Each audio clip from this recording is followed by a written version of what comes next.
Hey guys, welcome into the Good Buddies Anime Podcast. I'm your good buddy Roger. I'm your good buddy Brandon. And we're here to do a little more of Made in Abyss. Really cool show so far. I'm liking it. We got to see a little more of the Abyss itself.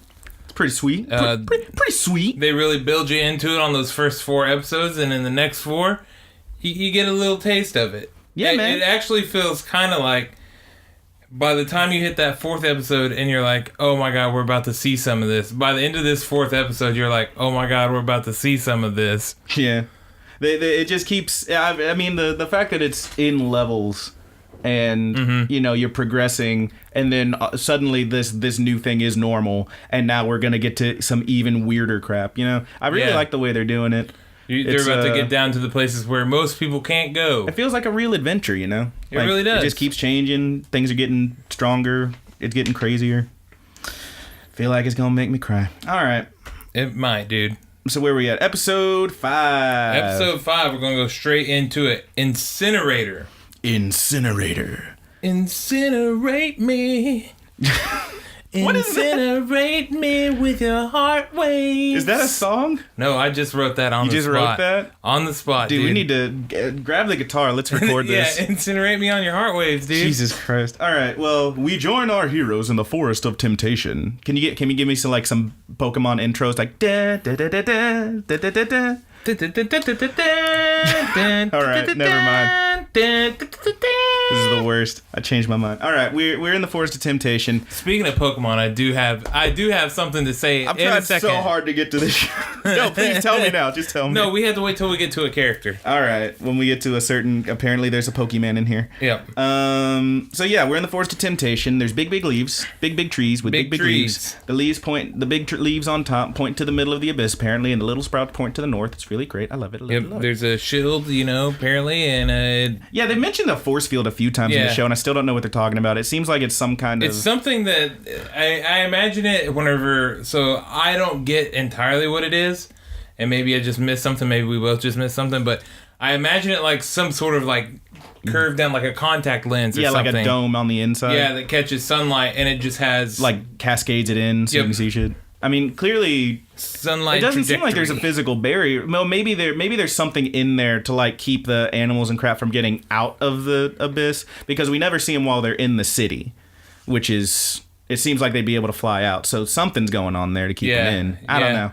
There's some kind of force field, apparently. I must have missed a line of dialogue, or maybe they're just offhandedly mentioning These kids talk fast, man. I don't think I got to say this in the first episode we did. Yeah, I kind of wish there was a dub version of this, but I mean, I'm down with the sub. I am enjoying it a lot. I find the sub. I think it's good. My only thing is they talk very quickly. Yeah, I feel like they could, Sentai or whoever did this could go back and.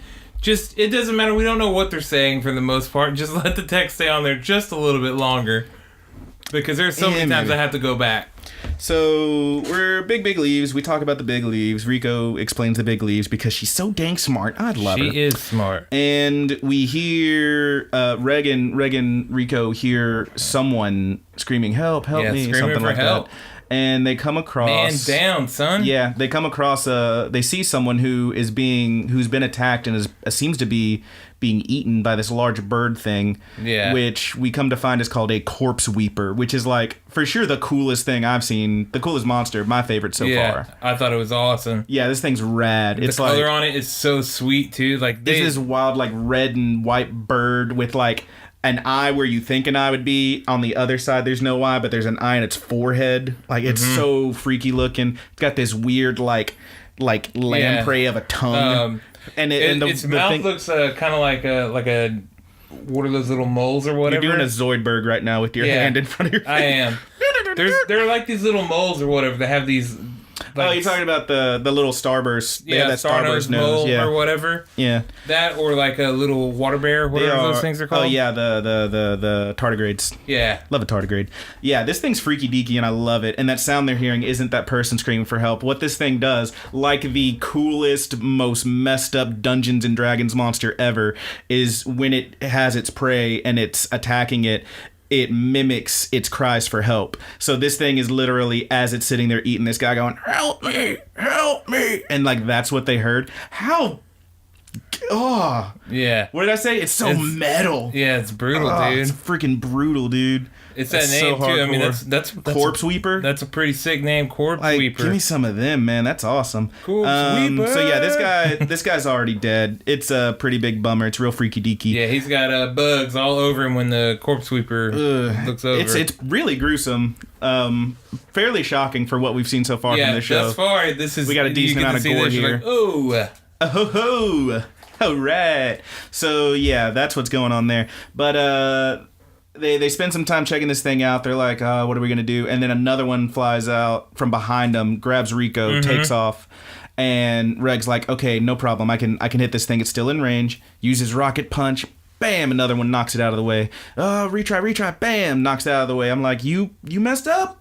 So it seems like she's gonna get taken away. This thing's flying to a nest to drop her off and to feed it to her children. The little mouths, the little babies going beep beep beep beep. Little baby corpse sweepers. Oh, little babies. Yeah, they about to eat her. She's also, we get a shot of her like in the thing's talons. Apparently, just flying that high so quickly has hit her with some of that leaving so she's curse, and she's vomited like on herself. vomiting. It's hitting her pretty hard.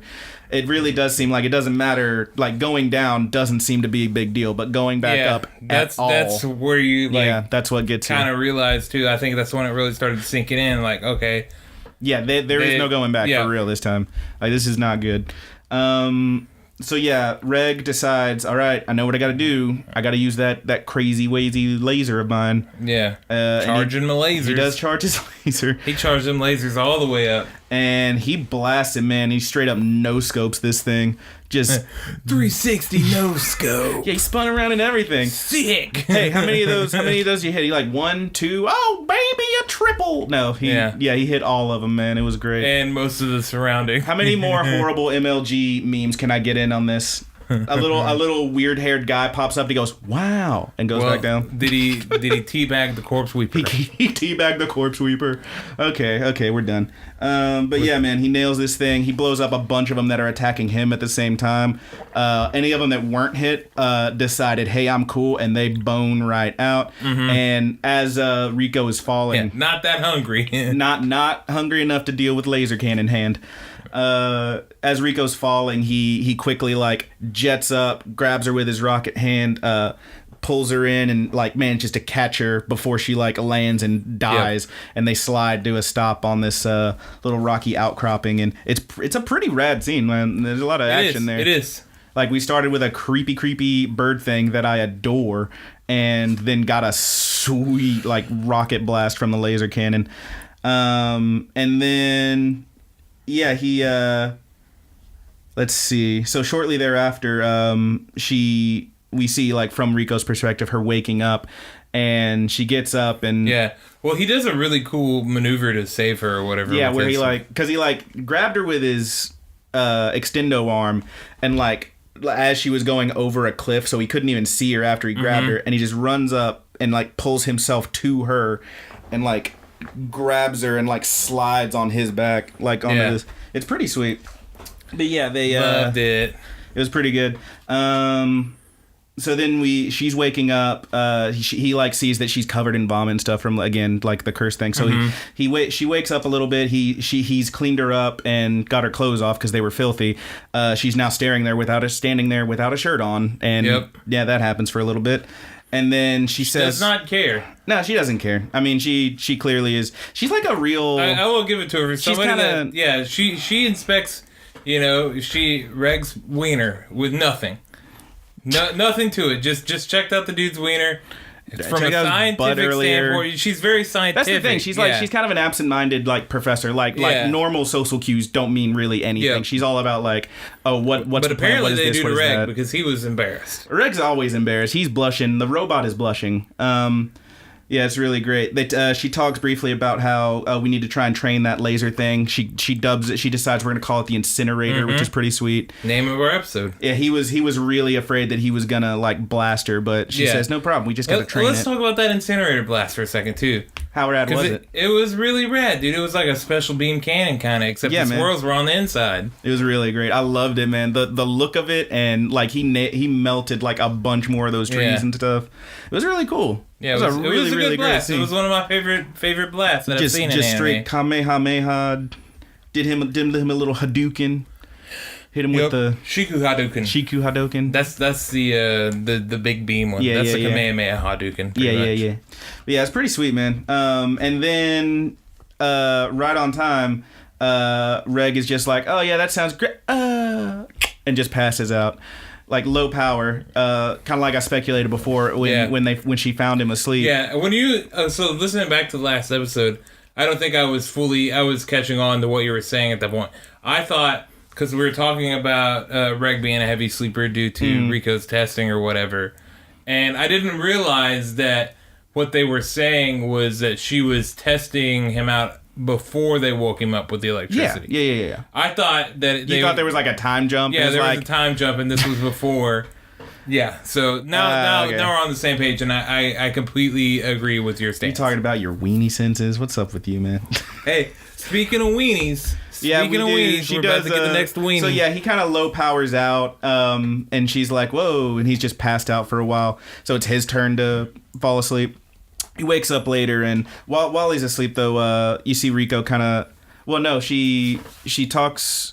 It was before this, I think, or she has like there's a brief flashback where like you see her looking at her sketchbook or something because we know she ends up losing her sketchbook when the thing grabbed her. So this was like a brief flashback where she's like looking at her sketchbook. He's freaking. He wakes up to her freaking out because her sketchbook is gone. But you get a brief scene where you see her like holding it and looking at her sketchbook, and there's like a sketch of Reg, of course nude. There's that's we got it. We can't go too long without a reference to this robot's wiener, in this show. And then he's kind of relieved actually that her sketchbook is gone because in his mind he's like, oh man, didn't she write some stuff about my wiener in there? I'm sure glad it's gone. It's like, man, it's all about wieners with this guy. The weenie senses were tingling, man. A lot of weenies in this show. Anyway, but yeah, they end up having little corpse sweeper lunch. Yeah, they ate the damn corpse sweeper. Reg's a little freaked out by that because he's like, well, these things eat people, right? And she's like, well, yeah, but circle of life, dude. She gives him the Mufasa talk, basically. Yeah. She's like, look, they you know, our people, maybe our people do die and these things feed off of them, but then that energy goes back to us. I mean, we had meat when we were up there. Where do you think that meat came from? He's like, well, I guess it is pretty tasty. Yeah, give him a little circle of life. They did say, this was a throwaway comment, but they did say it was rare to get meat up there. Yeah. So then we have a brief montage where they're going deeper and deeper. They find a few relics. She finds a bunch of these egg things, and she's like, it's all like no speech or anything. It's all just music because it's a montage. Yeah, you see her trying to take them. She clearly like has a huge like armfuls of them, of these egg-shaped relic things, and she looks at Reg, and Reg's just like, no, and he shakes his head and hits the bag like there's no room. And so she does end up pocketing one of them, I think. But yeah, they end up getting down into the inverted forest proper, which is the lower part of the second level. They kind of chat for a bit about how it's getting colder, and they see the water going up, and he can't really he can't do his extendo arm too far because there's these high winds that just knock it around. Yep. And he can go short distances, but not very long. Yeah, and he lets Rico take his cloak because it's a little cold. They didn't want to break out the full on cold weather gear. But he gives Rico his cloak and then puts his helmet back on, and there's a weird symbol on his helmet. So this happens a couple of times, but there's no this happens later on. There's not really any explanation for it yet. Yep. But I want to know. Oh, what's it mean? It built the intrigue. What does it mean? And it's a weird. It's not even like. it's not even like a number or any kind of discernible. It's more like a pattern. Yeah. Like it just looks like a scope. It's kind of like a rune. Yeah. Well, not see when I think rune, I think like a shape. Like this is a definitive shape, but this thing is like the symbol that pops up both times it seems to be like fully radial symmetrical. Like there's like some little triangles around it too. Well, yeah, but I mean they're in a pattern is what I mean. Like if I think a rune, I think like an A or some kind of shape that is like not like I don't know how to explain that. Maybe like a letter, like a hieroglyphic.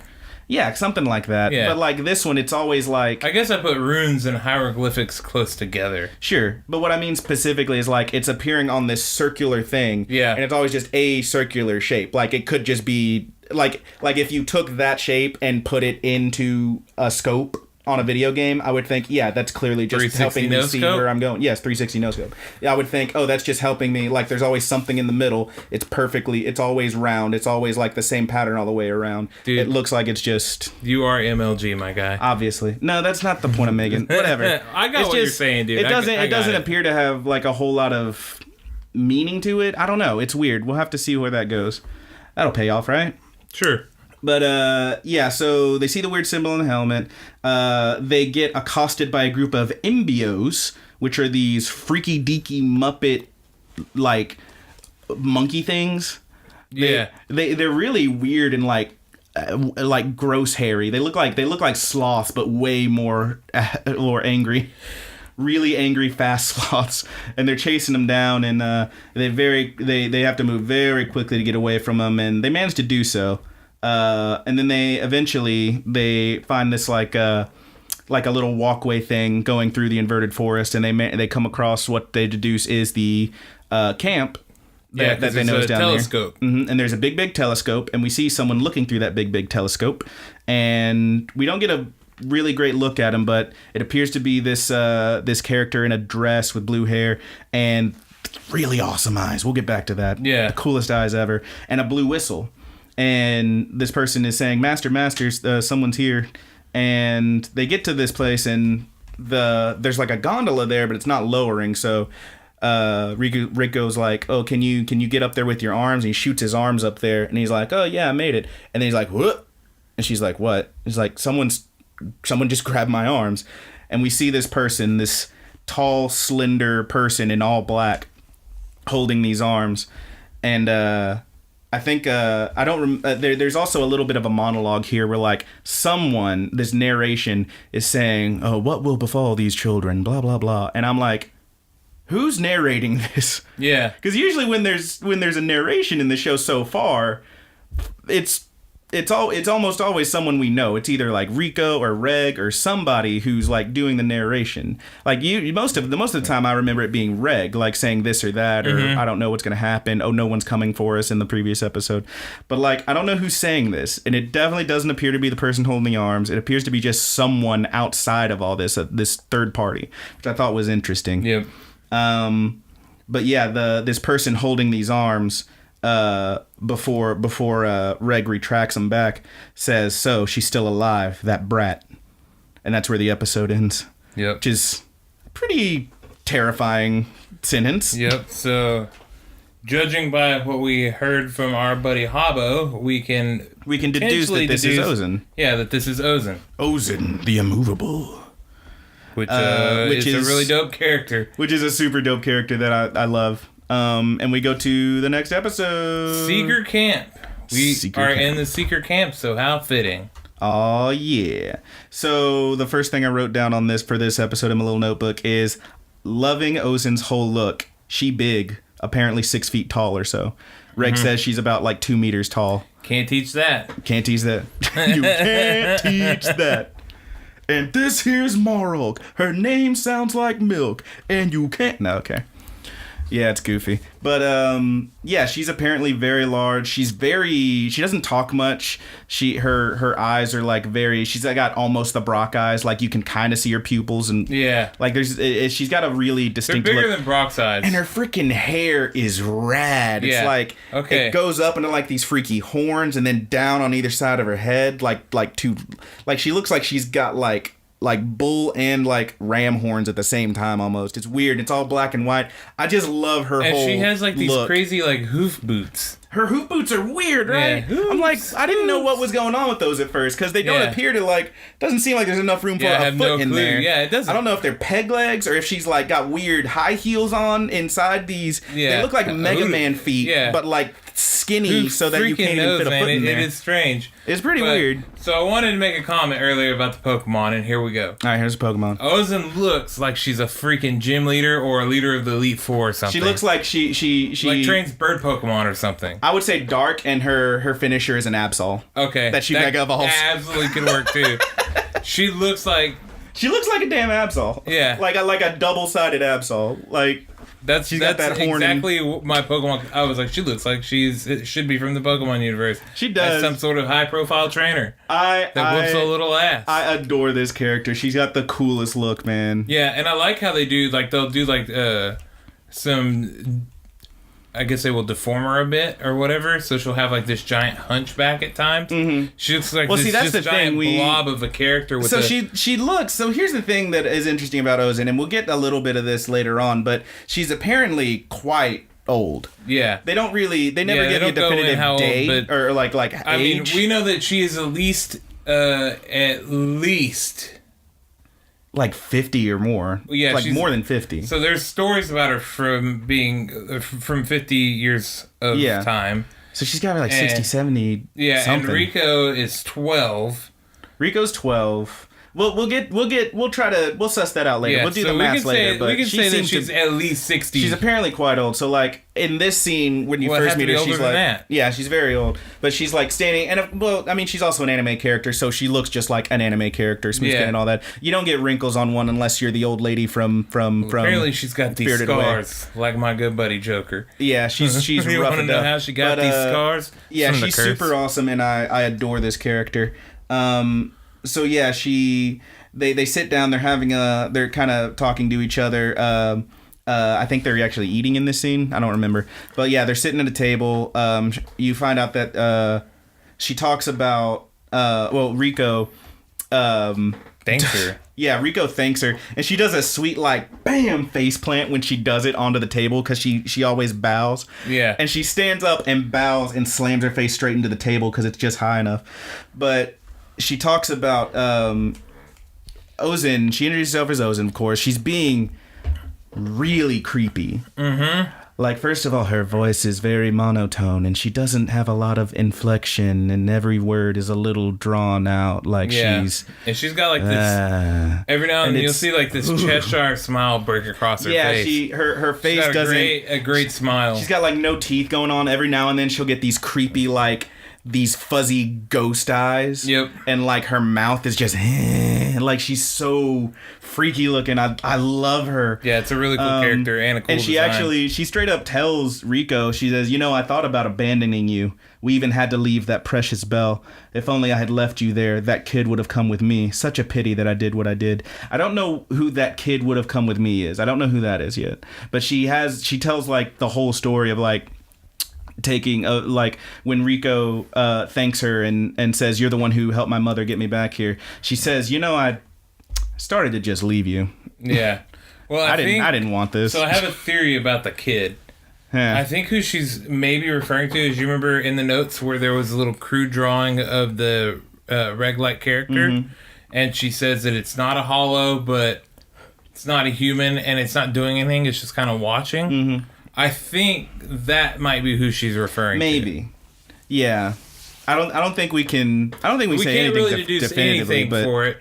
Yeah, it was creepy. I mean, we're only going to episode 8 on this, and generally, I think Brandon does about the same thing as I do. We go to our episode and we stop and we watch it before we record. Yeah, like Thursday, the night before. Yeah. So, which it was kind of hard not to watch this. Yeah. I wanted to keep going, but I mean, I want to keep it fresh when we talk about it. But yeah, it was, man, Ozen's real creepy is the point of this one. Yeah. So then her servant is there, the blue whistle we saw earlier with the cool eyes. That's Marlk, we find out. Who, I think Marlk, so if I had to pick a favorite character, Let's go top 3. Shiggy's up there right now because cool name. Marlk's up there because just awesome and has the coolest eyes ever. Yeah. Like her eyes, Marlk's eyes are like, they're blue, but then the outer rim of her pupil, her iris, is like this dark circle. And then the inner is like this weird little, like the very center is just this weird little yellow dot. And I'm like, man, that's really neat looking. She's super cool. Marlk is, which we'll talk about that in a second. But yeah, Mark's the blue whistle. Rico hands over her mother, Liza's bell that she has with her. We mentioned that when Habbo gave her the letters earlier, they talked about Liza for a little bit, and when Habbo told her there's a letter or whatever episodes ago, I don't think we actually mentioned listening back to it that he also gave her Liza's bell, that she had it, and that she had decided to keep it because it belonged to her mother. Of course she would, but she gives it over to Ozin, and Ozin says, well, I'll give it back to you later, because she wants to hang on to it. She says, I never thought I'd see this again. And she has Marlk give them both blue whistles, because having a couple red whistles running around is going to look bad. You'll hang on to these blue whistles, so at least if anyone comes by, they won't ask any questions while you're here. This is a secret camp, after all. We expect more people to come in and out of it, so she wants to make sure, trying to hide them, keep a little anonymity. Anemone. All right. But yeah, so yeah, the Marlk takes them down to their rooms. Ozin also tells them, hey, wash up, you smell like vomit. And Rico's pretty upset about that. Yeah. But Marlk takes him down to the room. You find out the camp is built inside of a great porta tree, which is this huge tree, and it's just built inside of it. Apparently a still living tree, because you can see some sprouts and saplings on it. And they get down there. She says, okay, here's your room. There's the bathrooms. We usually just use those to wash relics, but go ahead and clean up. And Rico just takes right off. And Marlk and Reg have a little conversation where Reg says to Marlk, they talk for a little bit, and then Reg says, hey, I have a question. Are you a girl? Yeah. And Marlk's kind of taken aback by that, because Marlk's wearing a dress, definitely appears female. We don't get a definitive answer. Yeah, you don't get an answer. But when they cut back, well, it's nobody's business but Marlk's. But that's true. When they cut back, Reg and Marlk are kind of like still chatting after a brief cut. And Reg says something like, I guess you've got your own problems too, ha ha ha. Like, so I don't know. We can assume what's going on there. What can you assume? I don't know. I don't know what you can assume. We're supposed to be thorough here. I wrote down Reg is asking pronouns. What a true ally. So that's nice of him to, try to, I guess. I don't know how to feel about that. Well, what do you think the answer to the Marlk question is? I don't think it matters. Is it a boy or girl, or is it something in between? I don't think it matters. Okay. But yeah, Mark's got a cool dress. Mark's like definitely one of my favorite characters just because they look so cool. Yep. I'm gonna say they because we don't know, but whatever.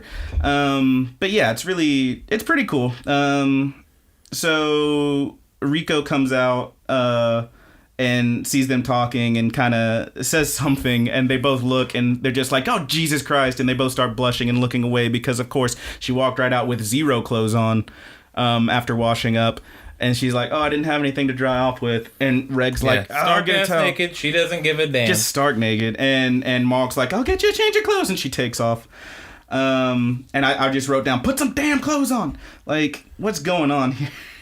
Rico doesn't give a damn, dude. Obviously. She does not give a single damn. Oh, boy. It's pretty great. So, yeah, we get a few more scenes of them just kind of talking and hanging out. They talk about the relics that are there. Rico finds a bunch more of those egg relics that are in there, and she pulls out the one that she saved, and they're kind of talking about him and stuff. I wrote down, why are Marlk's eyes so cool? I love Marlk, just the name. Yeah, Marlk. It's just a very strange name. It sounds, I said before we started recording, it sounds like someone super, like, with a really weird, like, I don't know, country accent trying to ask for, hey, you want to pour me a glass of Marlk? Yeah. Hey man, I need some Mark to go in my cereal. you got that 2%? You have an almond Mark? You know, I'm lactose intolerant. I gotta have my almond Mark. I love that. I wonder if the thunder's picking up over this. We just had a small thunderstorm start blowing And the through lightning here. and the thunder. So pretty excited. First time we recorded, we had cicadas. And now we got us a little thunderstorm. Are you saying here. we recorded this on a dark and stormy night? We did, man, and that is, I can feel the atmosphere all around me. The worst. So yeah, we go on from there. Mark confesses that she's trying to, Mark was trying to get them to get Reg and Rico to kind of stick around, like saying, "Oh yeah, you could explore here if you want, find more of those relics." And Rico's like, "Oh, could we really? That'd be so great. Yeah, you got the blue whistles. You can chill as long as you want. Oh my gosh, that'd be." No, we have to go, and we have to keep going. I'm sorry, I'd love to stay, but we have to keep going. She like catches herself, Rico does, and Mark confesses that, you know, she just wants, they're the only people her age that have ever been, have been here in so long, and she wants them to hang out. She wants some friends. Yeah. So I just looked up a thing on the Made in Abyss wiki, and this comes from, at very least, the manga. And Mark is a male. Okay. And it is implied that it is Ozen that makes him dress like a maid. Okay. That's a fun story. Yeah. But, yeah, man. Mark's super kind of... Mark's just super... I like him. Mark's just super adorable and really just wants some friends, and it's adorable. Yeah. So, yeah. Then, and he's never seen people his age before. Sure. So then they're in the in that same room. We cut. It's like later. They're all asleep, and they each have their little bedroll rolled out, and they're all sleeping. And Rico gets up because she has to use the restroom or something, and she goes through the treehouse for a little bit trying to find a bathroom, and she ends up in this one area and is accosted by this freaky torso monster. Yeah, it's so weird. It's like no head. It's just like torso with what is like just like no head, weird arms that end in like stompy like hand, not even hands, like crawling toward her with like, it's like a hollowed out torso. It's really weird looking, like with a spine coming off the back of it. Yeah, the spine is like a tail. And she freaks out and she runs back to the room. And it kind of takes a second to figure out exactly what you're looking at. Yeah, it's really super weird. It's really creepy. And she runs back, jumps under the covers where Reg is, and just stays there. And then wakes up the next morning having wet Reg's bed. And they're hanging up his sheets. Yeah. Which is pretty funny. Yeah, he's like, why'd you pee my bed? Yeah, why'd you have to go and pee my bed, Rico? Go. Come on. But yeah, so the next morning they wake up, they're they're hanging up the sheets, they're all sitting there talking about it, like, and she says, I saw this weird thing, and Mark's like, oh, I've never seen any, like, heard of any ghosts up here or anything, like, I don't know. And then Ozen shows up and is like, oh, you should really watch where you go around here. You might see, you saw something you shouldn't have or something like that. Mm-hmm. And everybody's kind of like taken aback, like, what's really going on? And she says, oh, do you want to see? And she leads them to another part of the seeker camp. And as they're going up this long set of stairs, we get a flash over to our good buddy Habbo. Yeah, Habbo, who is...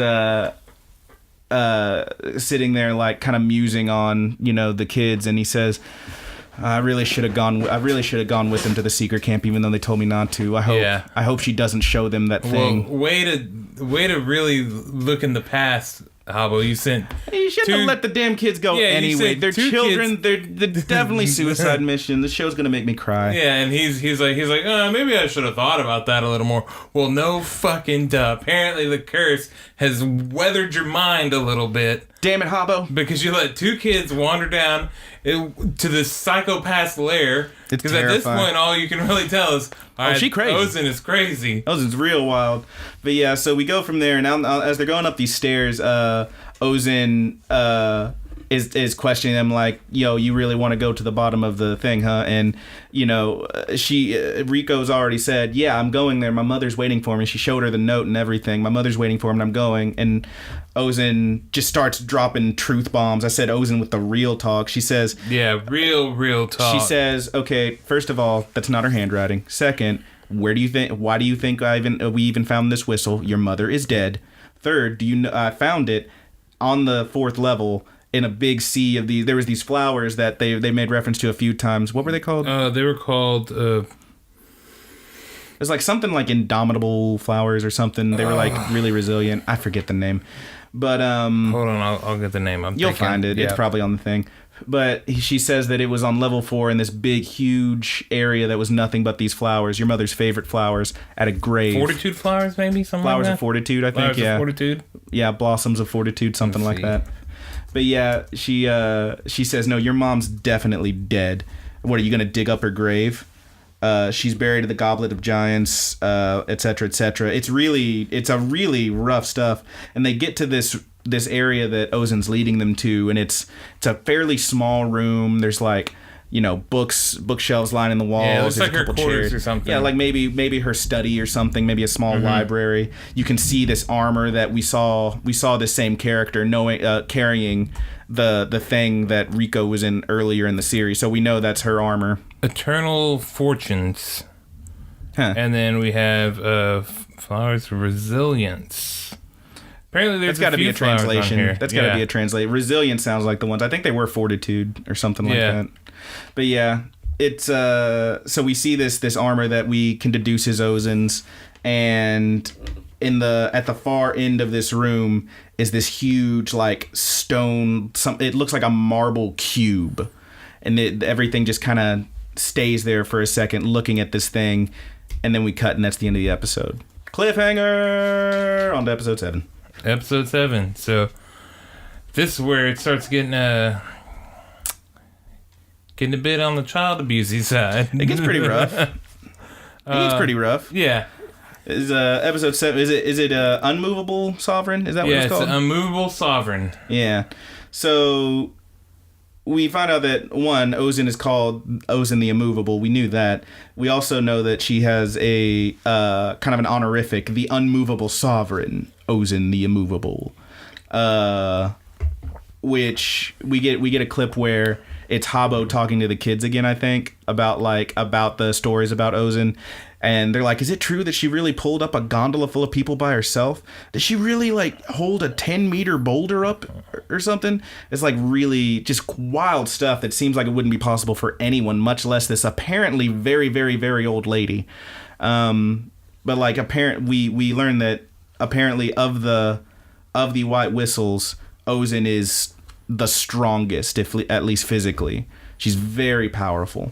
And Habbo also in this little bit mentions that the White Whistles, what they're known for is not only are they the best cave raiders, they're the master cave raiders, the ultimate cave raiders, but they also use the relics and whatnot that they find to bolster their abilities. That's how they become so strong and whatnot. Yep.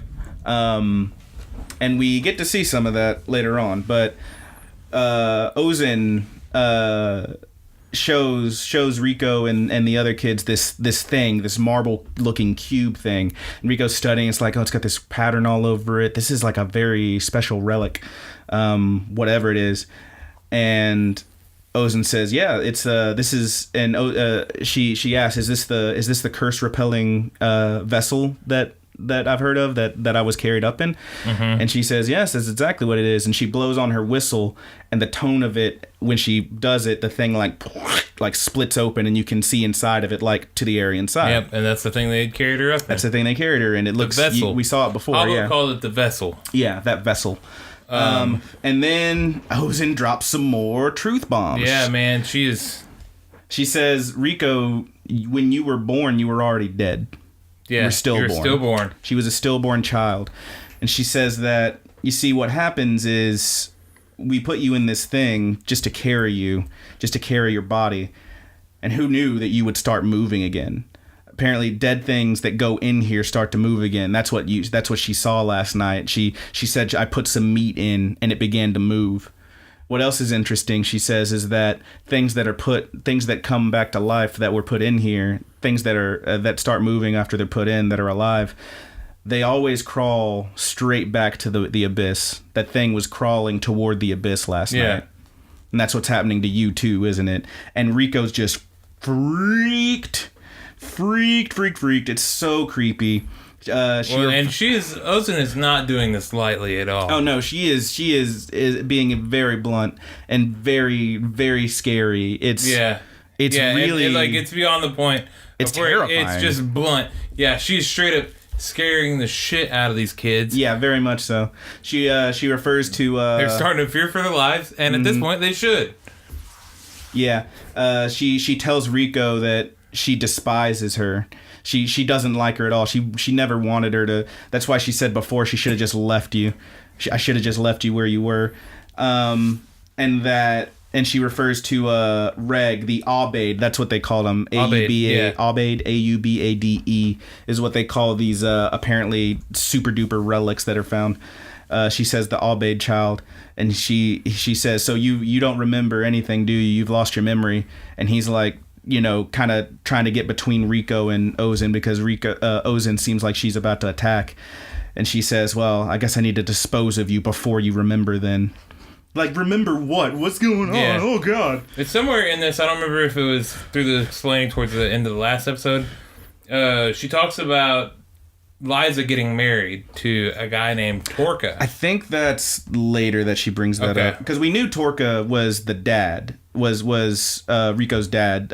Leader mentioned that before. We also get Leader's real name later on. I think that might be next episode. Yeah. But yeah, I do want to mention something about Torka. Mm-hmm. The he looks like a little nerd. Yeah, the frame they give us, he looks very, very young.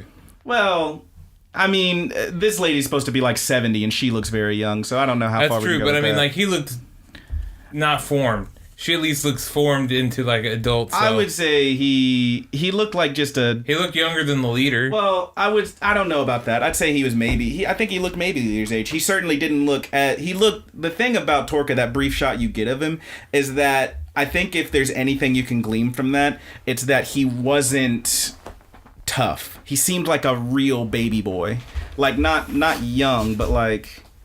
I mean, he just, to me, Roger just turned it. He just turned his laptop to me and showed me a picture of him. To me, he just looks like, okay, to make him look older, imagine that face, but his eyes were angrier, and he wasn't smiling. They could have gave him like some peach fuzz. Yeah, well, see, that's the thing. Is like very rarely do you get any like facial hair and stuff in these shows. Like Leader doesn't have any. Habbo's the only one with any, and that's because he's like looks like a freaking mountain climber from Pokemans. There's a lot of Pokemon stuff in here.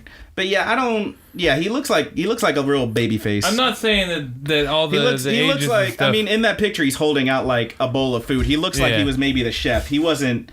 He's not like whipping ass. He's not. I don't know. Well, apparently he's a black whistle. Well, so he's pretty. He can hang. He can hang with the dangs, man.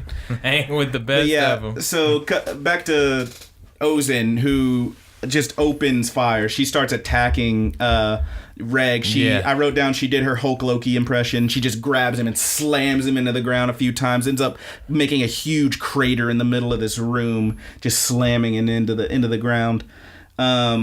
Rico runs up and like tries to stop her, and Ozen just slaps the shit out of her, just like barely even moves her hand, and Rico goes flying across the room and has like blood coming down her head. Busted her wide up with just the smallest touch. Oh my god, just riggedy wrecked this kid.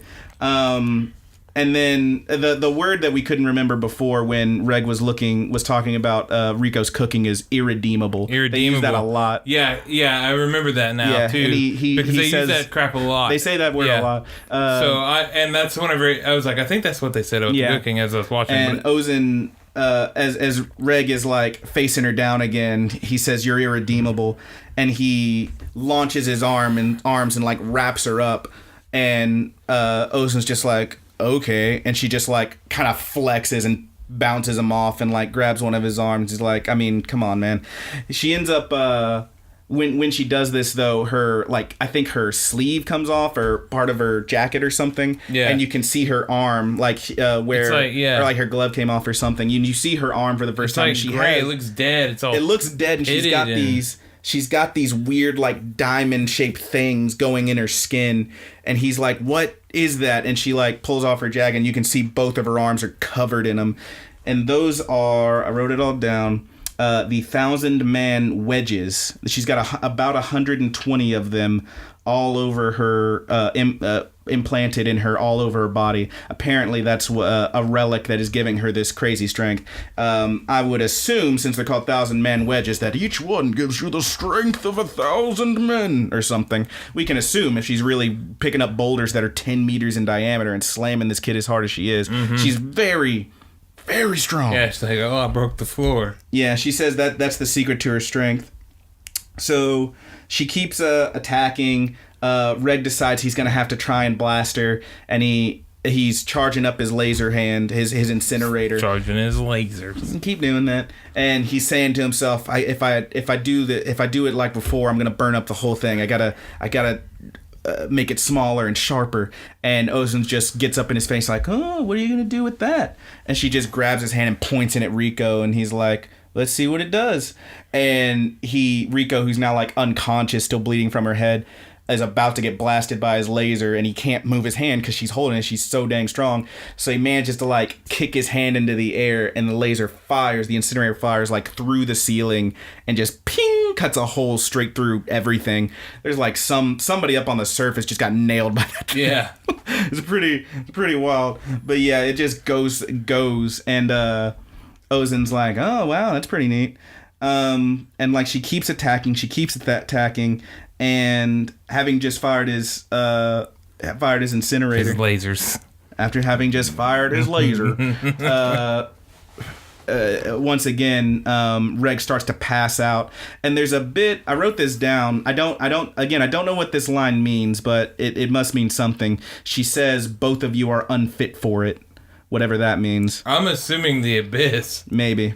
But yeah, she goes back to attacking, and eventually Reg just passes out. He can't take it anymore. This whole time Mark was there, and she ended up like disappearing partway through the battle. Yeah, she ran away. It looked like she couldn't handle it anymore. She was terrified. And then... Sure. And then Reg wakes up, and Rico's there, and she's awake. And Ozan's just kind of staring at him. Yeah, they're putting his little... she's like knocking his... called his like beret headband thing, like knocking it back onto his head after she popped it off of him. And she knocks it back on, and there's all these other people there, Black and Moon Whistles, who apparently are part of Ozan's crew, we find out. And they're like, oh man, you really went hard on him, huh? And she's like, yeah, blah, blah, blah. And one of them's like, yeah, little Mark came and found us, so scared, blah, blah, blah. Yeah, because, well, I mean, she was beating these kids like they were children in Walmart. Yeah, there it is. Yeah, there they are. They were in the Wally world. All right, well, and Ozan was any given parent. Roger did that joke earlier, and I was like, yeah, all right, child abuse. But... Yeah, I turned it around a little bit. You had to bring it back. You tried to class it up a little. It is classier too, and people laughed. They're like, you know what? I've been to the Wally world, and somebody sure enough was beating the hell out of their kids. All right. But yeah, that's. It turns out this was all a test. One of them says she was deceiving you, and Ozan goes on to say that no, she wasn't really gonna kill him. She just wanted to see how tough this robot boy was, and that he kept taking everything she gave to him, and he didn't break, so it just made her want to hit him harder. Like, yeah. So she's getting into it. She was getting into it, and then as she's getting ready to leave, and they're all gonna like, she talks about planning to, like, you kids aren't ready, you need training or whatever. As she's about to leave the room, she says, oh, there's one more thing I was lying about. That grave was empty. Liza is waiting for you. I dug it up. Huh. I dug up that grave to see what was there, and there was nothing. And Liza's waiting for you, she says. And we get a little scene where it's a flashback where you see that Ozen was Liza's mentor. We see like Ozen looks the same as she did then, even though this was clearly years ago. Yeah. Because there's this little blonde kid who looks to be Rico's age in this scene, who comes and is talking to her and says and wants to be mentored by Ozen. We find out that was in fact Liza. Yeah, it's whoo boy, but Liza basically takes them out. We can assume there's a time jump here. There's another thing. Yeah, that adds at least another 10 years to her age. So if we're assuming that, like, I would say that she's at least 75 or 80. Yeah, she's got to be old. I mean, she's very, very old. And that's the thing. Like, every now and then you'll see her, like, later on when they're eating a meal, she's like all hunched over, like with her back above her head. Yeah, like a hunchback, like stereotypical old person, just like crunched over like that. And then she'll stand up and just go and like straighten herself out. Like, whoo boy. Yeah. Cool character, cool design. I like her a lot. I really, really like this Ozen character. Ozen. She's super cool. Other than her beating her kids like they were in the Wally World. You're not gonna let that one go. No, are you? I'm not, man. But Ozen takes them out. There's a time jump. They're cleaned up and clearly, not beat to hell anymore. Oh, she tells Maroka as she's leaving to, find some medicine. If human food works on the robot kid, maybe medicine will too. And if it doesn't, well, just give him more food. And they clean up. She takes him out to this to the very edge of the abyss on this level. Reg is still bandaged up at this point, too. Reg's still bandaged up. Takes him out to the edge of the abyss where she says the beasts and monsters are going to be more docile here. And she tells him, all right, you are to go into this area. You are to survive for 10 days. If you go past this point, I'll consider it that you've given up and left. And yeah, it's like a big tree up there. You need to survive, and you, Reg, need to make sure you protect Rico. And another thing, you can't be using that laser. And he's like, well, I'm a laser. And she says, well, every time you use it, about 10 minutes later, you pass out. And then you're no good for 2 hours. And if you have to use it, then you're going to be leaving her alone, unprotected. So if you have to use it, make sure that whatever you were aiming at doesn't come back to bother you. It's a really intense thing. I wrote down she's giving them the Izumi test. She's doing the from Brotherhood or Full Metal Alchemist. Yeah, where leaving him on an island or whatever for so long and like, okay, survive, bye. Yeah, see you later. Forever. Yeah, it's pretty great, and that's where the episode ends. Pretty good stuff. Yeah, that was a good episode. I like that one a lot. That was really intense. Yeah, fight. We didn't get into the fight too much, but I mean, she was there. There's a good 6 or 7 minutes where she is like brutalizing Reg. She is beating the absolute shit out of him. Just taking him straight to town, man. Yep. Just wrecking that kid. Straight to town. Straight to the Walmart. All right, episode 8. Well, the title is No More Walmart Jokes. That is, in fact, not the title, and that is also, in fact, not happening. There's more certainly... Walmart jokes. We need more Wally World jokes. All right. But episode 8 is called Survival Training. Survival Training. So the episode starts. We got Rico and Reg. They're gonna do their surviving. They're walking through this foresty area. They're having a great time. And the first thing that happens is they see a bunch of weird pulsing pink lights over here on the, over a ridge. And Rico's like, oh, let's check that out. Just takes off. And I'm like, y'all have been attacked by so much stuff. Yes, let's run toward the weird, freaky lights that we don't know what they could be. That's a perfect plan, Rico. You want to die. So she takes off and runs toward these things. Turns out they're these cool glowy bugs that are like, they kind of look like those, what do you call them, that float in the water? Water bugs. Yeah, they're like these weird little, like water bugs. What are they called? There's some bugs like that on Zelda, too. And, on Zelda, they're Tektites. I think. Is it the Tektites? And in Tektites. And in Mario, they're called something else. I don't know, they're like little water skimmers. Yeah, they're these freaky little water bugs, but they all glow pink. They're really cool looking. And so she says, oh yeah, there's water. We need water. And she runs down to get some water. And Reg's like, you sure it's okay to drink? There's bugs in it. And he's like, oh, no. These are Rohanas. They only go to... go into fresh water, so it's totally good to drink. She runs down there, takes her hat, starts getting up some water. As she's doing so, all the bugs in the middle part away from the middle. There's a big circle of nothing in the middle of the water. Yeah, and you're I'm like, here we she go. about to die. And this huge, like, it looks like a hippo, but a little bit of a capybara, like, springs out of the water at her. Like a cross between like a hippo and maybe a rabbit and maybe a rat at the same time. Yeah, it's really freaky looking. Maybe but maybe like a boar. Mostly hippo. Yeah. This thing is huge and gray and creepy, and it's got weird teeth. That's where the rabbit capybara bit comes from. This rat thing. I wrote down hippo rat thing. But yeah. Reg shoots his rocket arm, his little extendo arm, grabs her and pulls her away like just in time so this thing doesn't eat her. And he's like, I thought the animals were docile. What the hell is that? Yeah, this thing is not docile. Yeah, they set up a camp. Rico makes a fire. She says, oh yeah, well, most of the animals here, their eyes are a certain way, so they're not going to be attracted to light. They do, however, get swarmed by a bunch of bugs. Yeah, all the bugs are coming. Great job, Rico. She's like, I'll go find some plants to repel bugs. And they devise a plan to try and to stop this hippo thing because they need water. It's in the water. They can't get any water, so they got to do something about it. Meanwhile, we see there was a big, like, huge pole of a tree that Ozan had told him, if you go past that tree, then you're forfeiting. So don't go past the tree. That's your boundary.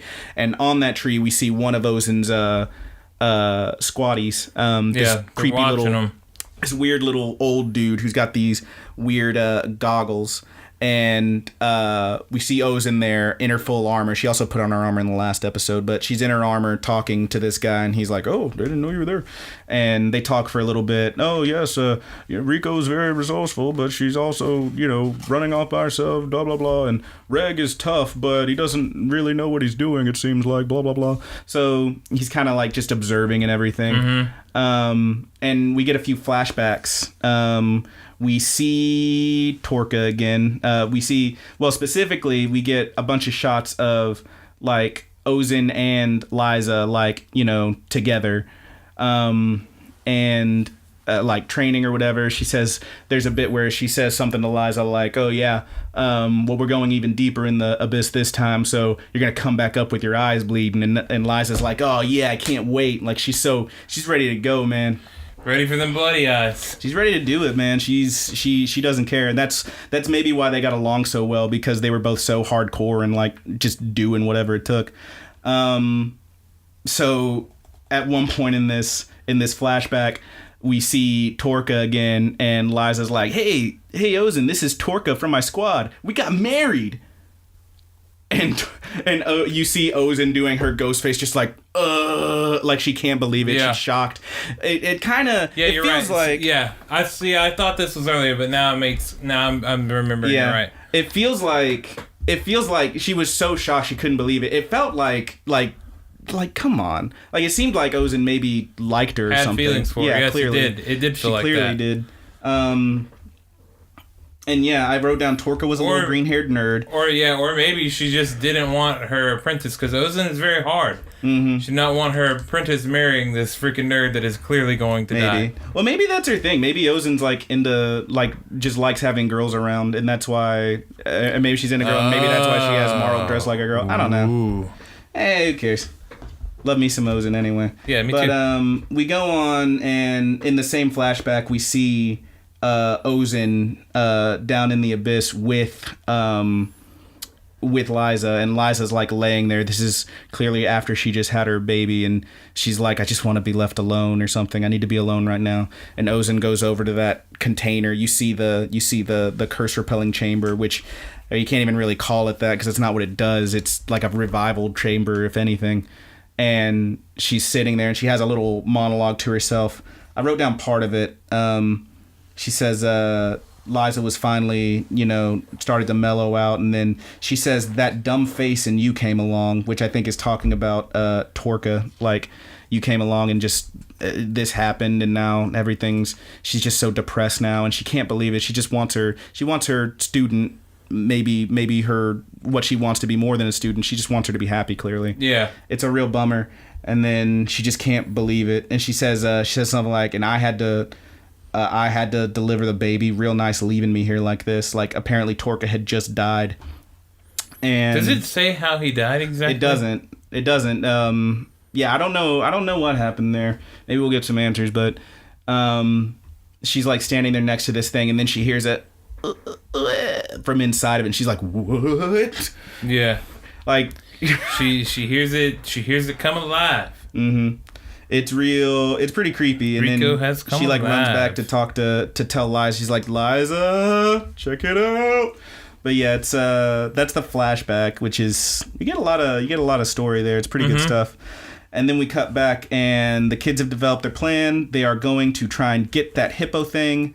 They lured it over with some like dung and some other stuff. Yeah, and they female burned it. hippo dung. Where'd you find the female hippo dung, guys? I don't know. And they started cooking it. I feel like in a lesser anime, this would be like a 3 episode arc, and we'd have to like deal with them finding a female hippo and getting the dung and shit. That's true. Yeah, this is I'm fine with them skipping around. I don't care how you found the dung. Point is, we're progressing. So they developed their plan, and what they ended up doing was they lured it to the camp. It's thrashing around, finding this hippo dung. Rico jumps out of a bush and flashes her flashlights at it and just blinds it like a deer in the headlights for a second. She's like, "Now, Reg!" And Reg, from in a tree, shoots his arm, wraps the thing up. Well, and it's like his arms come through the tree too. Yeah, he's got him going. He's like got himself rigged up with a pulley system, because like he shoots his arms. They go through this hole in the tree, wrap around the thing, and grab it, and then he kicks another, like a big branch that's been broken, or like a piece of wood or something, and it falls, and the weight of that is pulling his arm bands and lift this thing up and pin it to this big branch that he's behind.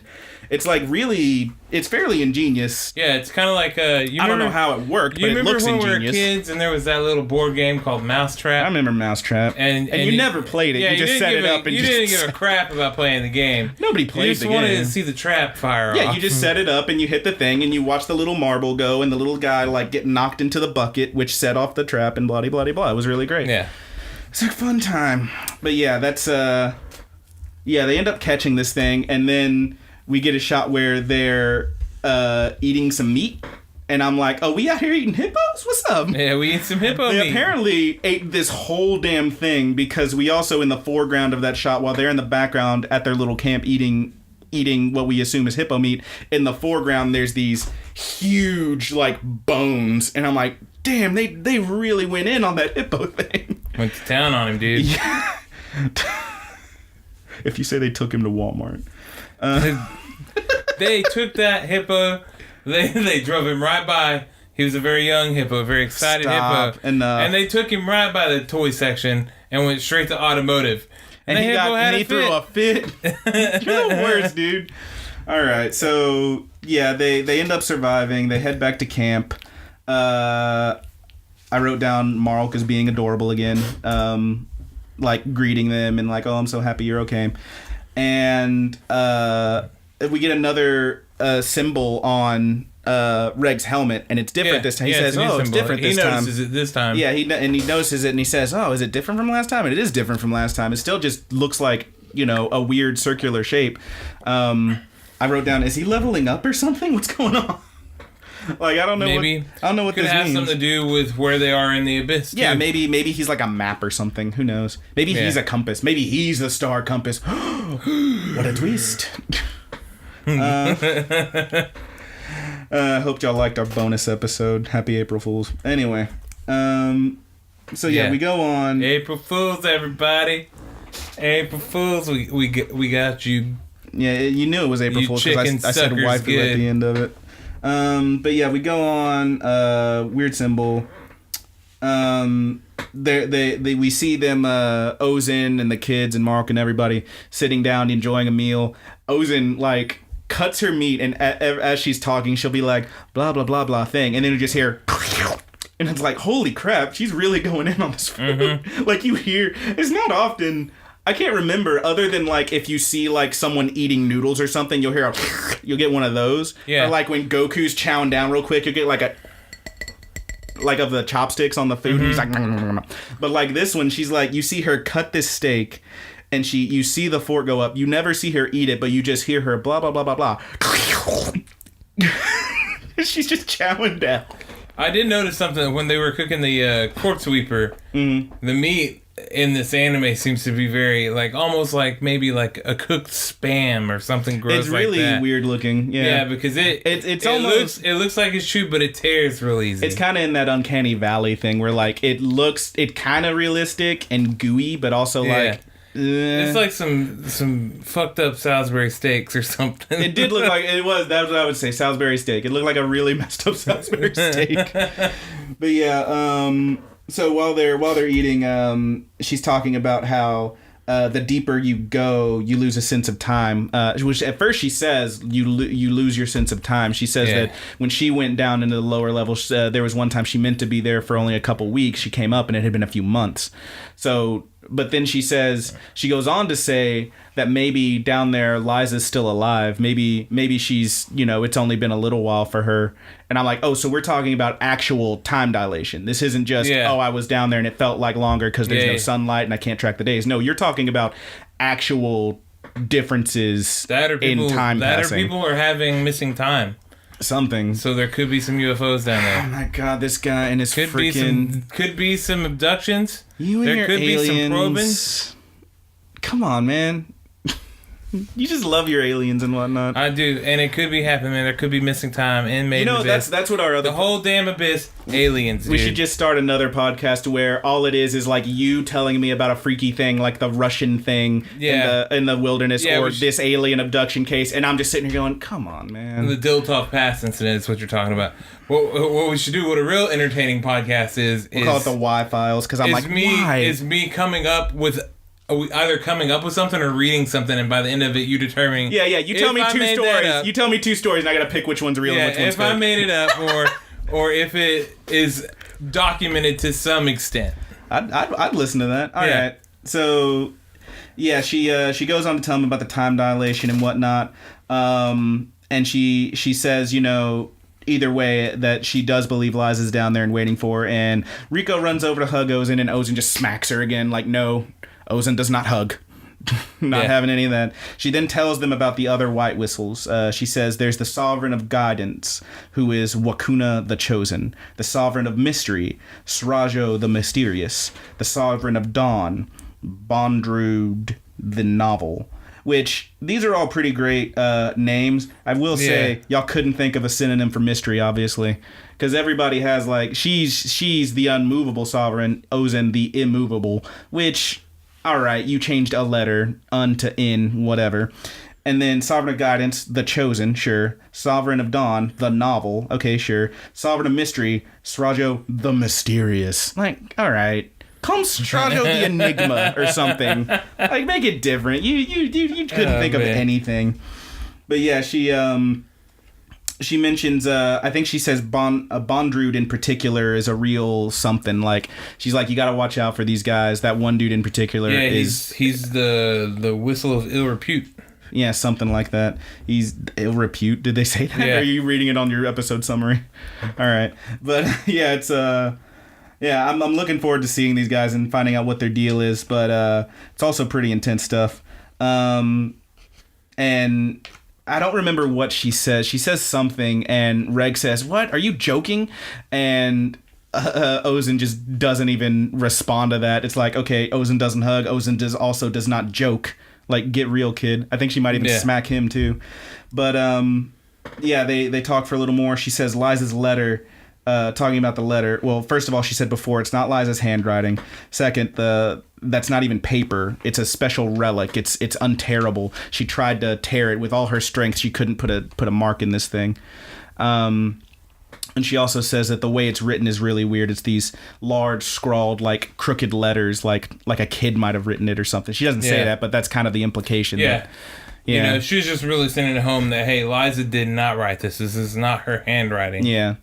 And then getting ready to leave and whatnot.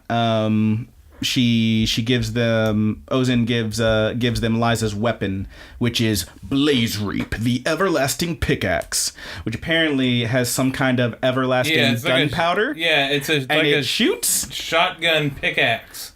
It seems like it, but they don't, like, show you. I don't I don't know what it does. I'm kind of interested to find out. She says, I'll show you how to use it before you leave, but it's got to be like some sort of hybrid, like pickaxe version of a gunblade from Final Fantasy VIII. Something awesome. It's gonna be apparently great. The gunpowder is everlasting. It also even when they first found it, she said it would misfire, and you got to be careful with this thing. Blah blah blah. It's like, Rico's don't kill hurt yourself with it. Plus, all right, don't put that in my head. Plus, it is like as big as Rico. Yeah, it's huge. Yeah, it's absolutely massive. It's a huge pickaxe. Well, maybe not even huge, but definitely the size of a small child. Clearly, a 12-year-old. But yeah, she then goes over a bunch of secrets, which we don't hear her say, but in montage we get them. Reg talks about them. Says she shared a bunch of secrets. A mysterious device for traversing level 5C. The White Whistle's tone is able to activate some certain relics, which we saw earlier with the with the vessel thing. There's a mysterious 7th layer circle that only few White Whistles have seen. We also find out then that there's another flashback after that. Oh, and Reg also in that scene says that monster told us everything, and I'm like, wow. I mean, all right, she is pretty crazy. I don't know if I call her a monster. I probably would call her a monster. Well, she did beat them like they were in the Wally world. But she did stop eventually. They stop in the Walmart too. They got call security on your ass. Once CPS shows up. You're the worst, dude. All right, but you ever wonder why they took the McDonald's out of Walmart? So anyway, they go on. There's another flashback where we see an adult Liza apparently talking to Ozen and getting ready for her final dive. Ozen mentions that as soon as they got to the top and got the baby out of the vessel, that she started crawling back toward the abyss, and how creepy that was. Like she said, it kind of reminds me of the quote that we had earlier with when Rico lost her star compass. She said there's a saying that anything taken from the abyss will return eventually. It's sure as hell what it sounds like. That'll pay off. Yeah, that'll be something. But yeah, we see Liza, an adult Liza, getting ready for her last dive, talking to Ozen. She says she talks about her person she's training, her protege, Jiro, who we know is Leader. That's Leader. Yep. Leader's real name. And she says Liza goes into a weird little monologue where we see like the rest of her crewmates. We see Torka. We even see like a baby Rico, and she says, no matter what relic or whatever else of mine I offer as payment, it's not enough. Like the abyss wants more, is what it sounds like she's saying. It's really, really wild stuff. Like, I'm not sure what's going to happen there. But it does sound like Liza planted with Leader this whole thing once Rico made her move, because she wanted her to have the option to go to the abyss or not to go. She said that she wanted her to have the choice, the chance to live a normal life or to do whatever she wants. But as Ozen suspected, it seems like she is being pulled back into the abyss. Like that's where she wants to go.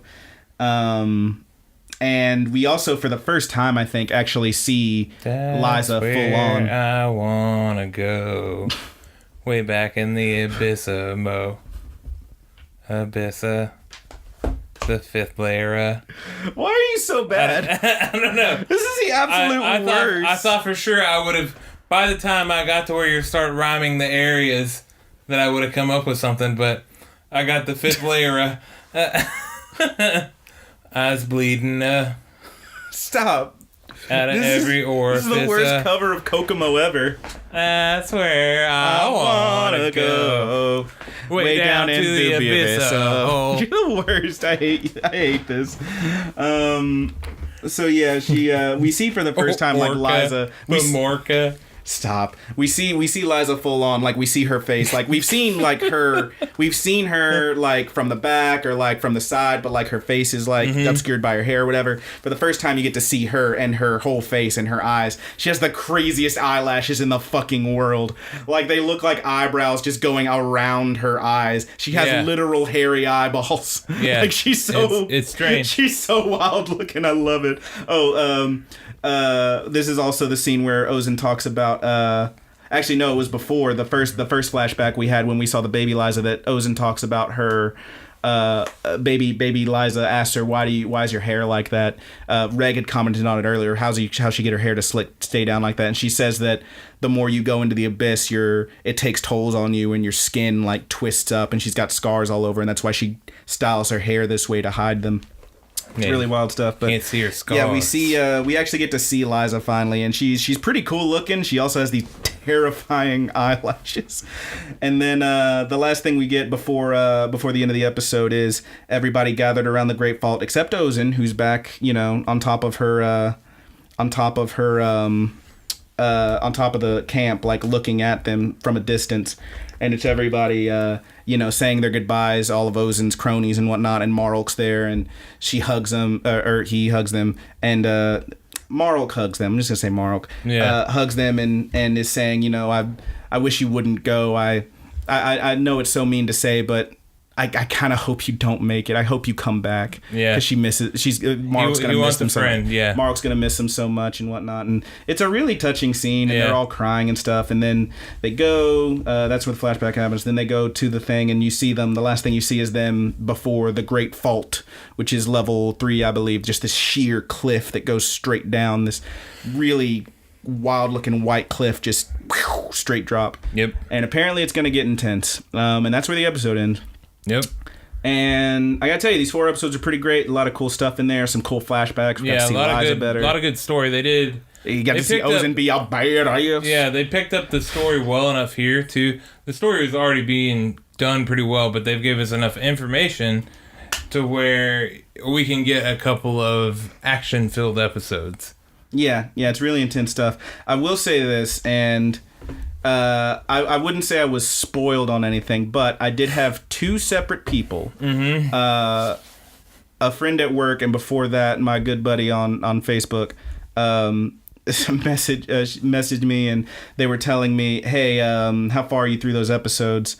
And I was like, I'm about to do episode 8, and then I'm gonna stop until next week. Was it a different good buddy, or was it Allie? It was Allie. Yeah, Allie messaged me too, and was telling me, all right, well, so just listen, brace yourself for episode 9. And I'm like, Is it episode 9 or is it episode 10? She told me episode 9, and then she said, like, those last few get pretty rough. I was warned, maybe don't be eating anything when you watch them. Oh, man. She didn't give me those warnings. She was asking where I was. I was also told, listen, message me back if you need to decompress after this one. And I'm like, yeah. I might need a shoulder to cry on. If you need a good cry, my guy. Oh, man. I cry constantly. Anyway, I'm just gonna cry forever. I said it before, man. I feel like we should just change the name of the show to Sad About Cartoons, because I feel like I'm gonna end up crying about this one. Yeah, but it looks like it's gonna go into. We had a comment on YouTube, on the YouTube version of this. One of the guys says that is deceptively dark. Oh God, and that he cried. So a lot of people crying on this anime. Now I don't cry often. I almost never cry. I can make myself cry. I can't do that. You want to see? No, I'm not going to do it. Okay. Well, I guess I'm not getting to see. I could do it. But we'll see. We'll see how hard it hits me. We'll see what happens here, man. Man. I'm pretty nervous about it. Yeah. You really love these characters, my good buddy, too. Our good buddy Roger here was telling me he's clenching. Yeah. I asked Brandon, so we were talking about these. Let's just pull up the text chain. Yeah. Let's see. Here, grab your phone. You read your part. Okay. Yeah, we're about to do a live acting of a text that we have. Do you want me to read you or you read you?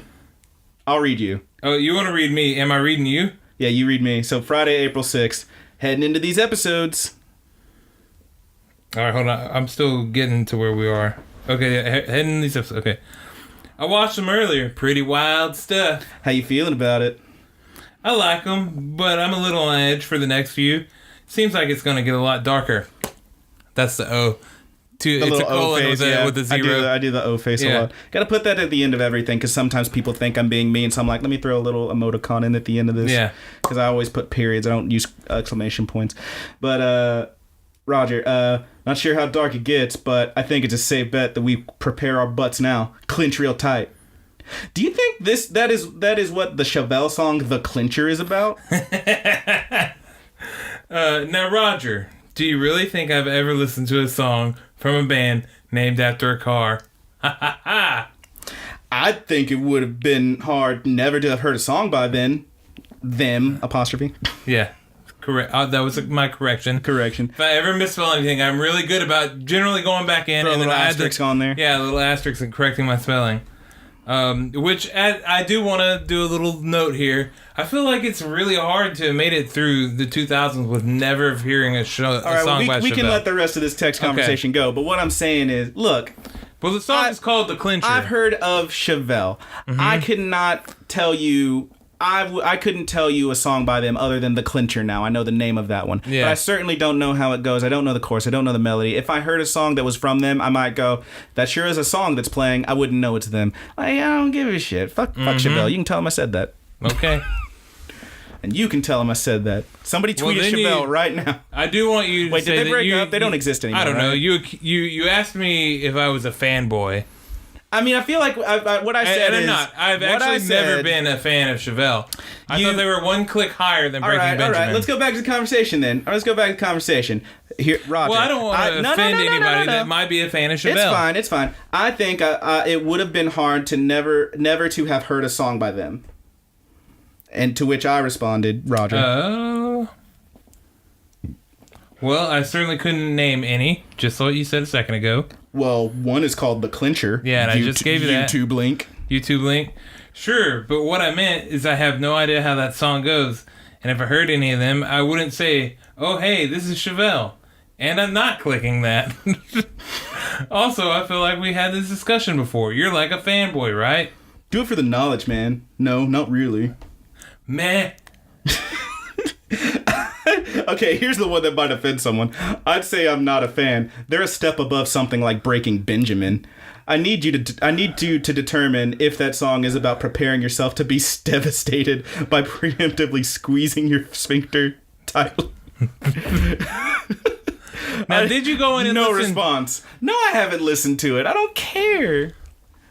You should have listened. I could name 100 songs, 100 bands that I could tell you about, and you wouldn't listen to. You were so good at breaking down these episodes. I just needed you to break down one song. I'm not going to do it. Called The Clincher. No. To find out if it's about clenching your butt cheeks so tight that you were prepared for the world ahead of you.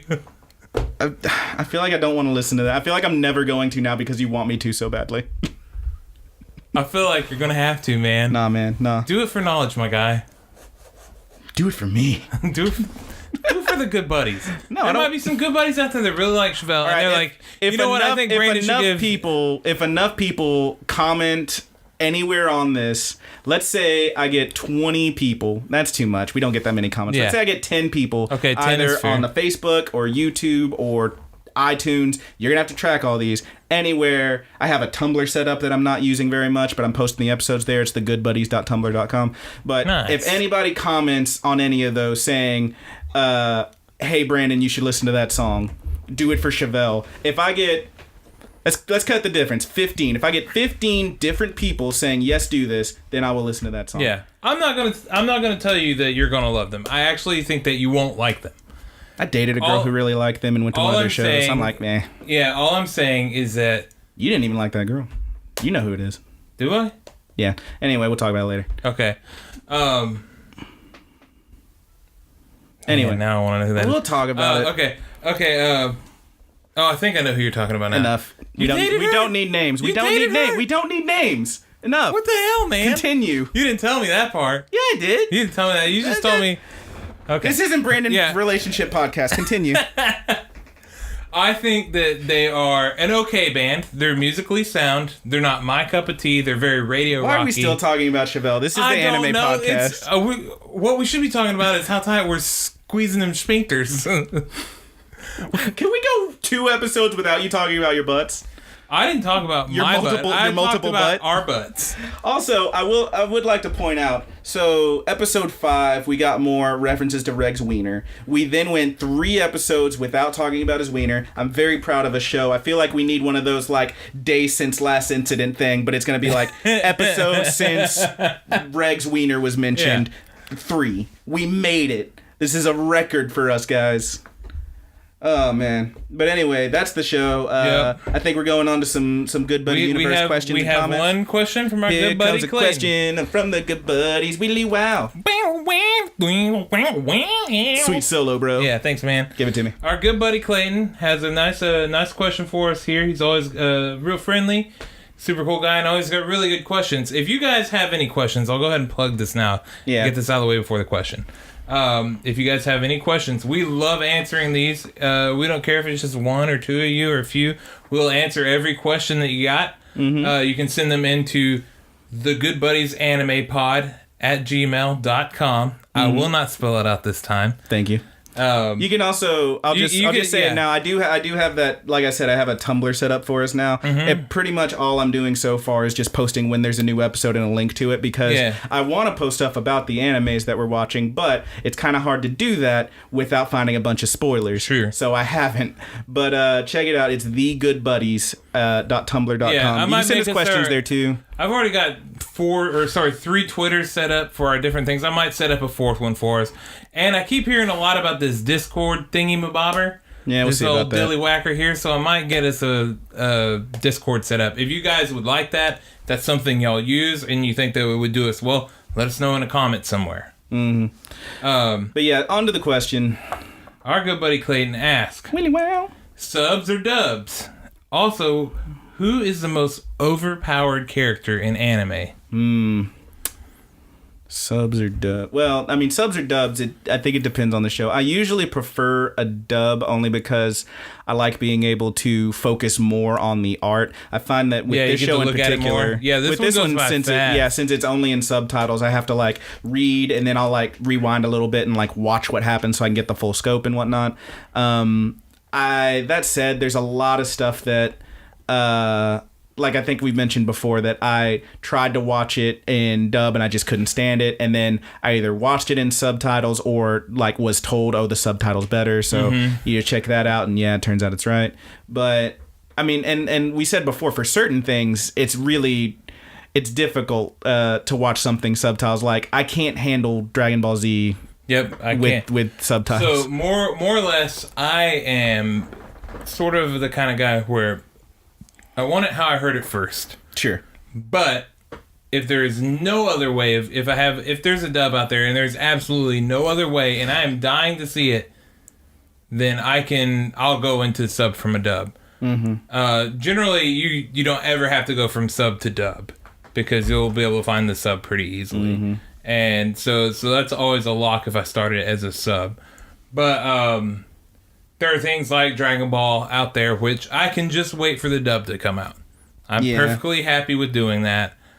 But I really do like subs a lot. I like dubs too. I think there's a lot of really good teams and a lot of really good voice actors that are really putting hard work into it and making it, we're not watching Robotech anymore, which was a dub marvel on its own. It was pretty good. It was so good that it spawned into its own story that didn't correlate at all with the with the rest of the anime. But especially in the 90s, you got a lot of really hard dubs to go through. Yeah, there's some rough stuff out there. And now you do hear a lot of the same voices, and some people might hate a certain voice, but these people work really hard and they do a good job. So typically, if I can find it in a dub, just for the sake of viewing the anime now, since they're very visual, I will go for a dub. But if I need to go sub, I don't mind going sub. I like subs just fine. I will say that I don't really mind when, like you said, you hear a lot of the same voices in these things. Like you will hear a lot of stuff. I can pick the voices out in the Japanese dub too. Yeah, I know whenever like, okay, this character was also this character. That's cool. Yeah, I'm not that good. Speaking of, I did during the show. I was like talking about Made in Abyss again.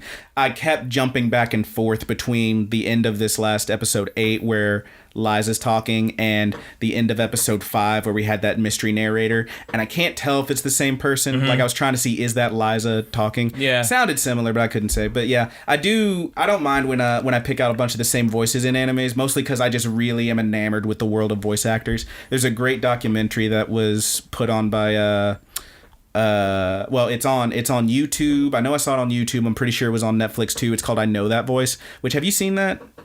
I have not. Oh my god, it's amazing. It's only like an hour, like just over an hour long. It's really good. Is it about one certain voice actor? No, it's about voice acting in general. Okay. It's about like all these current voice actors. You get a bunch of people who like do voices for American cartoons. Mm-hmm. You see like you do Steve Bloom's in it. He talks about like doing animes and stuff. There's also, I mean, it's just really cool. You see the guy who who these days does Porky Pig, because obviously the original guy's gone. Yeah, but he explains like how he does the Porky Pig voice. He's it down, like he does the whole thing, and it's really great. It's really cool. And there's also like stories about classic voice actors and stuff and whatnot. It's a really great documentary if you can find it. And that's just that stuff I like, man. Yeah. Like that's why I'm really enamored by the whole world of voice actors and how they all seem to get along together, and these same voice actors in these same things, etc., etc. So I'm super down for like I don't mind hearing the same voice 100 times.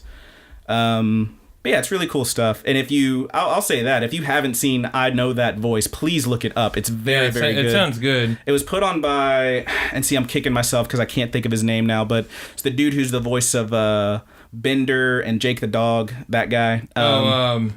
You know what I'm talking. I can picture him in my head with his red hair and his weird beard, but I can't think of his name off the top of my head. But he's really awesome. He basically just like called up a bunch of friends like, hey, I was thinking about doing a thing. You want to be in it? And they were like, yeah. Like Tara Strong's in it. Like everybody's in it. It's really cool. The Bender's voice the same as like Jake the dog. He's in John DiMaggio. DiMaggio, yeah, it's him. Really cool stuff, man. Check that out. He's done a couple animes, I think. I know I've heard his voice somewhere. Mm-hmm. Anyway, but yeah, he's super cool. There's a great scene where I think it's Steve Bloom is sitting down and he's talking about like, oh yeah, video games too. And he goes, frag out. That was me. I'm like, oh shit, Call of Duty. Yeah. It's really great. He's also Wolverine now too. Yeah. He was the freaking Joker in something not too long ago, like John DiMaggio. He's doing everything. I love that guy. Oh, are we gonna watch that Batman anime thing? Batman Ninja? Do you want to watch that? Yeah, hell yeah, I do. It looks kind of weird to me. I don't like that 3D style, you know that, but I'll check it out if you want to. But anyway, we talked Phil about... Lamar, I imagine he's on that documentary too. Phil Lamar does some cool stuff in there. There was a second part to that question. Yeah, I was just going to say, we glossed over that. Who do you think is most OP? Whoever Goku is fighting. No, but it can't be because Goku always wins. Yeah, but at that moment in time, he is the most OP. Probably Saitama from One Punch Man. That's what I was gonna say Saitama or Goku. I would say Goku is probably the most OP. The only thing that could be more OP is if Superman ever shows up in a Japanese anime, but I don't know if he has or will. I'm trying to think if there's anybody so I know, ridiculously I've never powerful. seen it, but a friend of mine was telling me about this, something called Fate something. Fate Stay Night or something like that? Fate Zero, I think. No, Fate Zero. There's a whole bunch of the Fate series. A buddy of mine was telling me about that, and apparently there's some guy in there called Gilgamesh who just whips every ass. Like he's just too strong or something. But yeah, I would say Saitama. Saitama's great because it's just for comedic effect. He's just needlessly too strong for no reason. Yeah. It's really great. But I think Goku probably is the most OP because no matter how strong the enemy is, even if he loses, he comes back. What's and he's the name stronger. of that new little god on Super? Do you remember who I'm talking about? The one that comes into the tournament at the very end. Beerus and everybody is bowing to him. Oh, like the king guy? Yeah. I don't know. I don't remember his name. He's got that really adorable voice, too. You got a little baby voice? Zeno is his name. I haven't even seen that episode in the English dub yet. Zeno I watched a little bit of it. I love him. Yeah, I haven't finished it yet. I need to get back on that. He's got a little football head, dude. Sounds adorable. He is adorable. I gotta get back on that, but Dragon's Balls. Is there any other anime you're watching right now, or are you just going through Made in Abyss? I'm just doing Made in Abyss. I'm probably... There's a few things I've had my eye on that I need to check out, but I just haven't. I don't really watch a lot of anything these days. I'm either working or playing a video game or doing this. But I've been trying to keep up watching some more stuff that I missed. I've been watching Parasite. How's that? It's all right. Is that the one you were telling me about before? There was something else you were telling me about right after we finished watching I Recovery. probably told you about Psychopaths. Yeah, that was it. The first season of that is excellent. Second season sucks balls. Okay. But I keep hearing about what's the one with the kids in the high school that people start dying. It's like Danganronpa or something. Something like that. I heard that's supposed to be good. Yeah, I need to check that out. But yeah, There's a lot of stuff I need to just watch. A lot of people talked a lot about it because it was a really old manga and it finally got a treatment. And it's fun, but it definitely feels dated. Yeah. It feels real dated. All right. I'll finish it though. And we'll check some stuff out. But yeah, we gotta pick out what we're watching after this one, because next episode is the finale for us. We're gonna do the last 5 episodes of Made in Abyss. We'll see how devastated we are, and then depending on how bad it ends up being, we might have to just do a happy times in the we might need to land. Put on something real chill to just. It's like when I was a kid and my parents would take me and my older sister to Blockbuster to pick out movies, and I'd be like, oh, I want to watch this action movie. Oh, I want to watch this one or that one. And my sister would come up with like just the worst horror movie she could find, and I would be like, all right, I'll put this back. I guess I'm renting The Lion King again. Yeah. Like, I got to have something to watch after that. Man. Maybe we talk about MMO Junkie all the time. We might have to finally break down and just do that one. Just give me a slow ball, man. I'm pretty sure I really want people to know about that anime too. Well, we keep mentioning it. I'm sure a few people have watched it already. We've talked about it so much. I don't know if we even can do it on the show. But like, if you've heard us say Recovery of an MMO Junkie 100 times, check it out. If you want to hear us go over it, like Funimation, Crunchyroll, or whatever that is. I know it's on Verve. Well, break it down. Bang, bang, bang. Yeah, leave a comment. Leave a comment if you want me to listen to that Chevelle song, and if you want us to review and talk about MMO Junkie. Yeah. Recovery of an MMO Junkie. Send us in some questions. Let us know if you want us to put up a Discord. There's all sorts of questions for you guys. Yeah, man. But we want questions for us too. But yeah, thanks for sending your questions. When you our good buddy Clayton. Our good buddy Clayton. Clayton, I love you, man. Never lets me down. Always giving us the questions. The rest of y'all are slacking, man. Help us out. I had a friend I work with tell me 3 times he sent in a question. He still hasn't done it. You jerk. He doesn't even have to email it. Just tell him to text you. I know you're listening right now. Hey, good buddy out there. Hey, man. Text Brandon that question. You lied to me. Anyway, but yeah, we're going to come back and do more stuff. Sure. And before we sign off, of course, I would like to give a shout out to our good buddies Married with Seamonsters for the use of our theme song. Mm-hmm. What's it called again? Paperdoll, which you can find at marriedwithseamonsters.bandcamp.com. Wow. Screw you. It's an amazing song. They're an amazing band that isn't a band anymore, so be a hipster. You were into them after they stopped existing. Yeah, if you look through the Rapid Kick Media stuff, you can see that I've used a handful of their other songs. It's really good stuff, man. They're amazing. Married with Seamonsters, a.k.a. the Mary Janes. I have permission to use all that, by the way. Of course you do. Married with Seamonsters.bandcamp.com and on Spotify. But check them out. Check us out. Thanks for liking, commenting, and subscribing, and sending us all them cool questions. We love you so much. Wherever you guys are, I'm sending you little kissies. If you're listening to us on iTunes or Stitcher or anything like that, be sure to give us a nice, good review. I love you so much. Max some stars out. Give Brandon some kisses. Mm-hmm. If you're on YouTube, please subscribe to the channel. Bye-bye. Please leave a comment. Please like the video. And tune in next time, guys. Thank y'all so much. We'll see you then, good buddies. From Universe. From your good buddies, Brandon. And your good buddy, Roger. We appreciate you. Thank you, good buddy Universe. We'll see you around. See ya. We need like a proper sign-off. You beat your kids in the Walmart. I just know it. No, Roger, not that. No.